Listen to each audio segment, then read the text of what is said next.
Patriot എന്നല്ല ഈ ഒരു സിനിമയെ വിളിക്കുന്നത് സ്കാം 2026 എന്നാണ് ഈ സിനിമയ്ക്ക് കുറച്ചും കൂടി അനുയോജ്യമായ പേര്.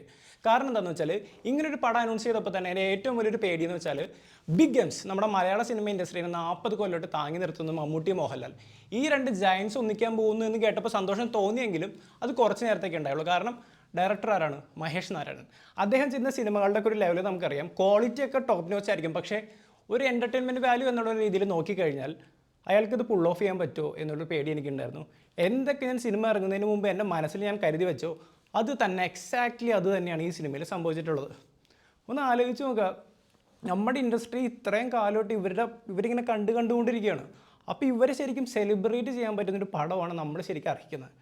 പക്ഷെ അതിന് പകരം what he chose was Mammootty നായകനാകുന്നൊരു സിനിമയിൽ കുറച്ച് നേരത്തേക്ക് മോഹൻലാൽ വരും, കുറച്ച് നേരത്തേക്ക് ഫഹദ് വരും, ഇച്ചിരി നേരത്തേക്ക് നയൻതാര വരും, പിന്നെ ഗ്രേസ് ആൻ്റണി വരും, ദർശന വരും, അങ്ങനെ കുറച്ച് ആൾക്കാരൊക്കെ വന്നിട്ട് ചുമ്മാ ഒരു പടം.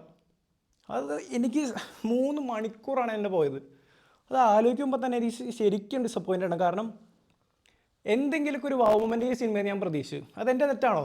എനിക്ക് തോന്നണില്ല അതെൻ്റെ തെറ്റാണ്. കാരണം ഇത്രയും വലിയ ഹൈപ്പും കാര്യങ്ങളൊക്കെ കൊടുത്തിട്ട് 140 കോടി ബഡ്ജറ്റിൽ ഒരു പടം വരികയാണ് മലയാള സിനിമയെന്ന്. അപ്പോൾ അങ്ങനത്തെ ഒരു സിനിമയിൽ ഇങ്ങനത്തെ ഒരു തീം കൊണ്ടുവന്നിട്ട് ചുമ്മാ വേസ്റ്റഡ്, തനി വേസ്റ്റഡ്.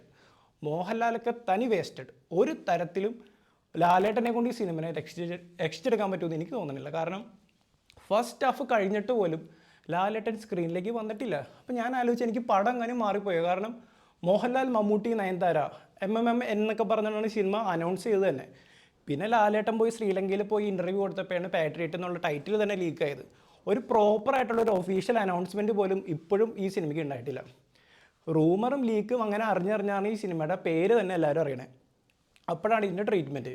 ഈ സിനിമ എങ്ങനെയാണെന്ന് ഒരു ഒറ്റ വാക്കി പറയാൻ പറഞ്ഞാൽ, നമ്മൾ ജയിലറൊക്കെ സിനിമ കണ്ട് രജനീകാന്തിനെ ഇങ്ങനെ സെലിബ്രേറ്റ് ചെയ്ത് നിൽക്കുന്ന സമയത്ത് തൊട്ടടുത്ത വർഷം വേട്ടയൻ എന്നുള്ള സിനിമ വരും. വേട്ടയിൽ പറയാനാണെങ്കിൽ അമിതാഭ് ബച്ചൻ ഉണ്ട്, രജനീകാന്ത് ഉണ്ട്, ഫഹദ് ഉണ്ട്, റാണ ദഗുബട്ടി ഉണ്ട്, പിന്നെ കുറേ പേരുണ്ട്. പക്ഷേ പടത്തിന് എന്തെങ്കിലും ഗുണമുണ്ടോ എന്ന് ചോദിച്ചാൽ ഒരു 2.5 മണിക്കൂർ ഇങ്ങനെ കാണാൻ പറ്റും. പ്രത്യേകിച്ച് ഒരു ഓർത്തിരിക്കാൻ ഒരു മൊമെൻറ്റോ, പിന്നെ മഞ്ജു വാര്യരുണ്ട് ആ ഒരു സോങ് ഹിറ്റായെന്ന് ഒഴിച്ചാൽ ഒരു ഗുണം ഉണ്ടായിട്ടില്ല ആ സിനിമേനെ പറ്റി. എക്സാക്ട്ലി അത് തന്നെയാണ് ഇവിടെ സംഭവിച്ചിട്ടുള്ളത്. സിമിലർ തീം നമ്മൾ വേട്ടയിൽ കണ്ട് ഓക്കെ ഒരു റെലവൻറ്റ് തീമാണ്, പറഞ്ഞത് നന്നായി, പറഞ്ഞില്ലെങ്കിൽ ഒന്നുമില്ല, അങ്ങനത്തെ ഒരു ടൈപ്പ് ഒരു തീം എടുത്തിട്ട് അത് തന്നെ ഇവിടെ കൊണ്ടുവന്നിട്ടുണ്ട്. പ്രൈവസീനെ പറ്റിയിട്ടാണ്, നമ്മുടെ പേഴ്സണൽ പ്രൈവസി, നമ്മുടെ ഡാറ്റ പ്രൈവസി, ഇതിനൊക്കെ പറ്റിയിട്ടാണ് ഈ ഒരു സിനിമ ചർച്ച ചെയ്യുന്നത്.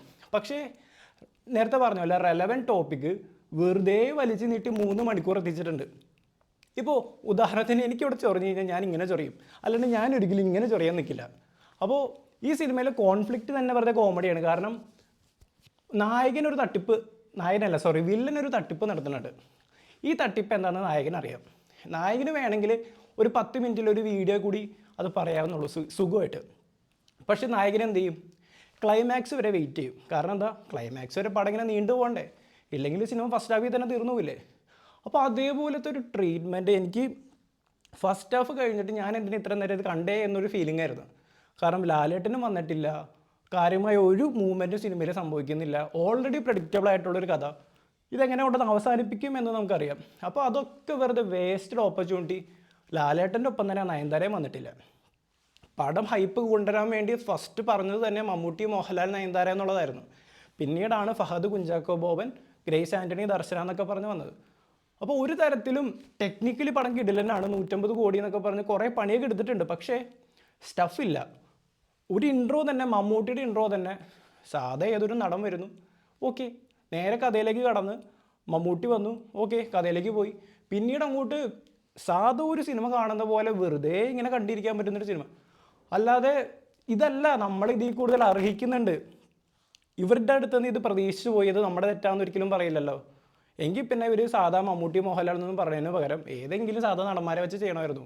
ജസ്റ്റ് ഫഹദിനെയും കുഞ്ചാക്കോ ബോബനെയും മാത്രം വെച്ചിട്ട് ഫോക്കസ് ചെയ്തിട്ട് പടം എടുത്താൽ പോരെ. നമ്മൾ മമ്മൂട്ടിനും മോഹൻലാലും കാണാൻ വേണ്ടി അവരുടെ ഒരു സാധനം എൻജോയ് ചെയ്യാൻ വേണ്ടി പോകുമ്പോൾ അതൊന്നും സിനിമയിലില്ല.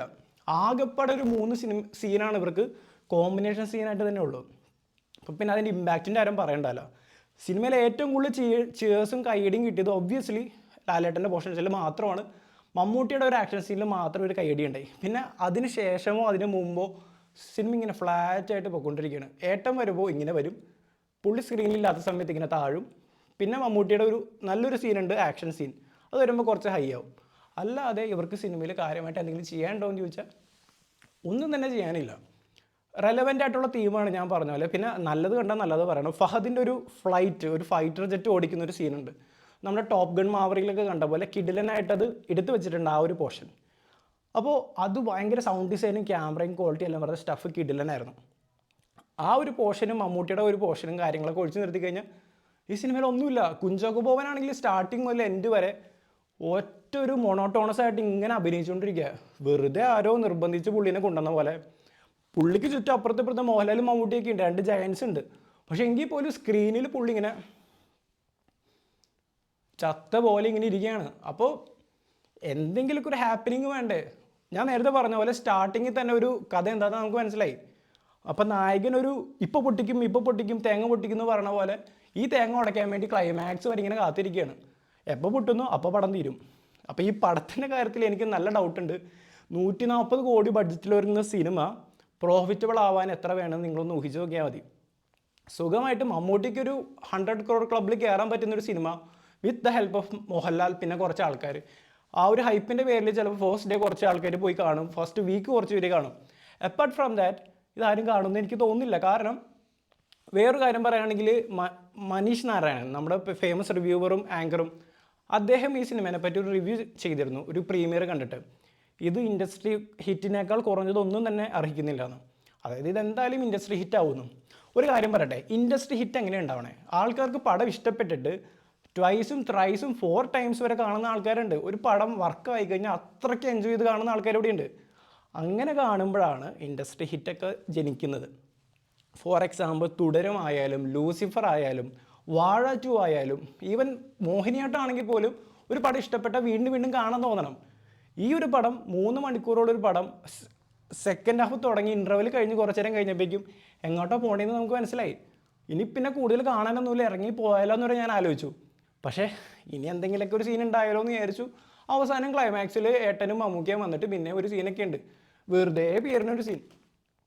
3 hours ഞാൻ എൻ്റെ വേസ്റ്റ് ചെയ്തപ്പോൾ പോരാത്തന്നെ എൻ്റെ ടിക്കറ്റിൻ്റെ കാശ് പോട്ടെ, പക്ഷേ നമുക്ക് എന്തെങ്കിലും ഒരു വാവ് മൊമെൻറ്റ് തരണ്ടേ? ഞാനിവിടെ വേർത്ത് കുളിച്ചിരുന്നാണ് ഇത് പറയണത്. പക്ഷേ ഇതിനേക്കാളും ശോകരം ഞാൻ ആ AC മുറിയിൽ തിയേറ്ററിലിരുന്ന് പറയുമ്പോൾ ഒരു തരത്തിൽ ഇത് റിലേറ്റബിൾ ആവുന്നില്ല. ഈ സിനിമയിലേക്ക് ഇനി ഇന്നാവാൻ പറ്റുന്നില്ല. ഇടയ്ക്കൊരു ചിയറിങ് മൊമെൻറ്റ്, ഒരു കൈയടി മൊമെൻറ്റ് ഏട്ടം വന്നപ്പോഴും മമ്മൂട്ടിയുടെ ഒരു ആക്ഷൻ സീനിൽ വന്നതൊഴിച്ചാൽ ഒരു തരത്തിലൊരു ഇമ്പാക്റ്റ് സിനിമയ്ക്കില്ല. രേവതിയുടെ കാര്യം ഞാൻ പറയാൻ വിട്ടു. രേവതി അടിപൊളിയായിരുന്നു, കുറച്ച് സീനേ ഉള്ളൂ, പക്ഷേ അവർ അടിപൊളിയായിരുന്നു. എപ്പോഴും വന്നിട്ട് ബാക്കി എല്ലാവരും ചുമ്മാ എന്തിനോ വേണ്ടി തിളച്ച സാമ്പാറുകൾ പോലെ കുറേ കഷ്ണങ്ങളുണ്ട്. പറഞ്ഞു വരുമ്പോൾ ഒരു 10 ടോപ്പ് ആക്ടേഴ്സ് ഇതിനകത്തുണ്ട്. എന്താ കാര്യം? ഒരു കാര്യമില്ല. ഫഹദ് പിന്നെ വില്ലനാണെന്ന് തെളിയിക്കാൻ വേണ്ടി കുറേ ഒച്ചപ്പാടും ബഹളമൊക്കെ ഉണ്ടാക്കുന്നുണ്ട്.